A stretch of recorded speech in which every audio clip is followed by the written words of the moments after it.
بسم اللہ الرحمن الرحیم ایاک نعبد و ایاک نستعین۔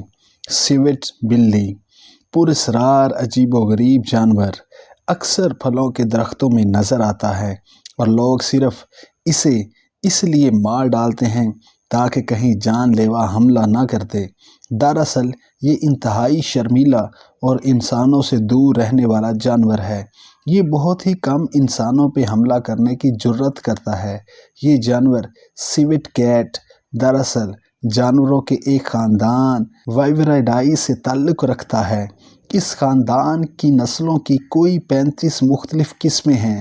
لمبا جسم، چھوٹے پاؤں، چھوٹے کان، جسم کے کالے دھبے جو اسے درختوں میں چھپنے میں مدد کرتے ہیں۔ یہ جانور ایشیا اور افریقہ کے جنگلوں اور نیم جنگلی علاقوں میں ملتا ہے۔ یہ بہت سارے جنوبی یورپ کے نیم جنگلوں میں بھی پایا جاتا ہے۔ پاکستان میں بھی خوش قسمتی سے یہ انوکھا جانور موجود ہے اور آم و جامن کے درخت کے پاس یا ان میں کھو نکال کر اپنا گھر بنائے مل جاتا ہے۔ یہ چونکہ رات کا شکاری ہے یعنی نوکٹرنل جانور ہے، اس لیے عام طور پر یہ دن کو نظر نہیں آتا۔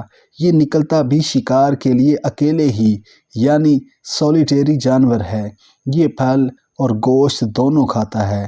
بہت سارے بیج دار پھلوں مثلاً آم، جامن، چیری وغیرہ کھاتا ہے۔ اس کے علاوہ چھوٹے سانپ، کیڑے مکوڑے، مینڈک، چھپکلیاں، چوہے وغیرہ کھا جاتا ہے۔ فلپائن، تھائی لینڈ، ویتنام اور انڈونیشیا وغیرہ خطِ استوا کے ممالک جہاں گھنے جنگلات موجود ہیں وہاں اسی جانور کی ایک نسل ایشین پام سیوٹ پائی جاتی ہے۔ اس نسل کی خاص بات اس کے پیشاب میں ہے۔ یہ خصوصاً چیری پھل کھاتی ہے اور اسے بیج سمیت خارج کرتی ہے جسے سکھا کر کافی بنتی ہے، اور یہ کوئی عام کافی نہیں ہوتی۔ اس 1 پاؤنڈ کافی کی قیمت امریکی تقریباً $1300 ہے، جبکہ 1 کپ کی قیمت تقریباً $100 ہے۔ وجہ اس کافی کا ایک خاص ذائقہ ہے جو صرف اس جانور کے معدے کی بدولت ہی ممکن ہے۔ کوپی لوواک کافی کا نام کی خصوصیت جب پتہ چلی تو ان ممالک کے لوگوں نے کمرشل سطح پر سیوٹ کی اس نسل کو پالنا شروع کر دیا، اور یہ کافی حاصل کرنے کے لیے اس جانور کو صرف چیری کے پھل کھانے پر مجبور کیا جاتا ہے۔ اس جانور کی ایک اور خاص بات اس کے اینل گلینڈز پیشابی جگہ سے نکلنے والا ایک خاص مادہ ہے جسے سیوٹ کہتے ہیں۔ یہ مادہ لیبارٹری میں تھوڑا رد و بدل کرنے پر انتہائی زبردست قسم کی خوشبو پیدا کرتا ہے۔ اصل میں تو اس مادے کا کام جانور کے لیے مختلف جگہوں پر اس سے نشان لگانا ہے تاکہ اپنے علاقے کا تعین کرے، لیکن انسانوں کے پاس اس کی یہ خوبی اس کو موت کے منہ میں لے آئی۔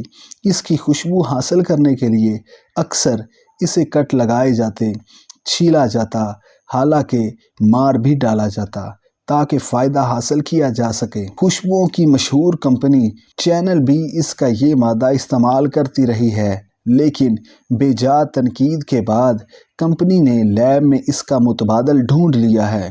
بہت سارے ایشیائی ممالک مثلاً چین میں اس کا گوشت بھی کھایا جاتا ہے۔